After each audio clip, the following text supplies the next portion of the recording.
اجي معايا اختي، انا جيت لك تاني، جيت لك وشوفي معايا المبلغ. شوفي معايا شحال كنشد وانا باركه في داري. معكم امينه الكانوني، ها هو الاسم ديالي، امينه الكانوني، مسجله في شركه مايوي، خدامه غير على التسجيلات والدليل ها انتم كتشوفوا في النقط الشخصيه. معناتها انني ما دايرش طلبيات، ما كنخرجش لي كوموند. قلت لكم شحال من مره كتقدروا تخدموا بلا ما تبيعوا بلا ما تشريوا. شوفوا معايا المبلغ اللي كنشد، وكنشد كثر من هاد المبالغ، وشديت شيكات والحمد لله ربحت بزاف من مايوي. شوفوا معايا، ها هو الرقم ديالي 06 48 81 44 51. اللي بغى معلومات كثر يتواصل معايا. البنات بالنسبه للخدمه في مايوي راها ساهله، وما غاديش يقولوا لك لا اجي جيبي 5000 درهم ولا 10000 درهم ولا والو.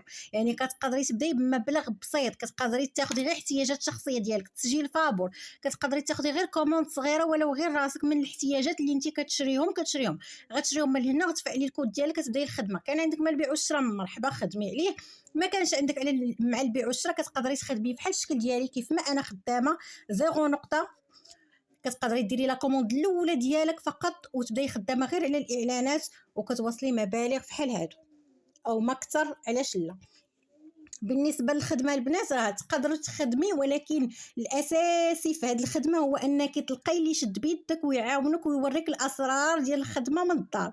اللي بغات مرحبا، اللي بغات نعاونها ونخدم معاها وتوصل في اقرب وقت تواصل معايا على الرقم اللي قلت لكم. ها